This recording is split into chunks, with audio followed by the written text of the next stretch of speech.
In the next 2 minutes, I want to make you think about and reflect on cognitive load and the impact that this might have on the students in your classroom. Now, the two types of cognitive load I want to focus on in just the next 2 minutes are intrinsic load and extraneous load. Now, the intrinsic load is ultimately how hard the task is. So if a task is really difficult for students and it's really challenging, there's going to be a high level of intrinsic load. So my working memory is working really, really hard because it's quite difficult for me and I'm having to really think about it and it's quite challenging. The second part of that then is the extraneous load, and that is the kind of external noise around. And when I say noise, I don't necessarily mean actual noise. What I might mean is noise on a PowerPoint. So it might be that the font is hard to read, or the colours of your presentation not great, or the light is shining through the window and it's on the screen. Or it might be physical noise. There might be noise from the person next to me clicking a pen, or the door might be open and I can hear a video across the hall. All of those things are an extraneous load that then start to also occupy my working memory.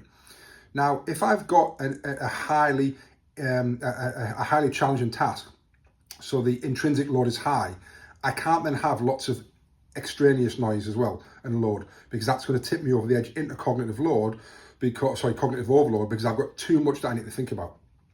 If I've got high extraneous noise and there are things happening around me, I need to lower that intrinsic load and get the balance right. And likewise, if it's really high from an intrinsic load, how do we make sure it's as simple as possible to understand and read? Lots of times, teachers kind of get this wrong when it's a very highly academic task and it's really challenging, and there's lots of rules around it, or you need to do this in this box like this, and actually I'm thinking about too many things. Let's make it really, really simple.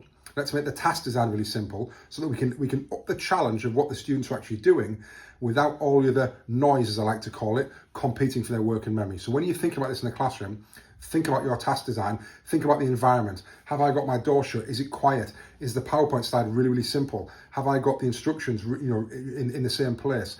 Am I making sure that it's really quiet in the classroom so all of the students can get on with it, so that I can up the challenge level without my extraneous cognitive load actually kicking it into cognitive overload because there's just too much for my brain to think about. So next time you're thinking about task design, really think about simplifying it, making sure all the external noise is taken away so that you can up the intrinsic load and you're still not going to take your students into a state of cognitive overload.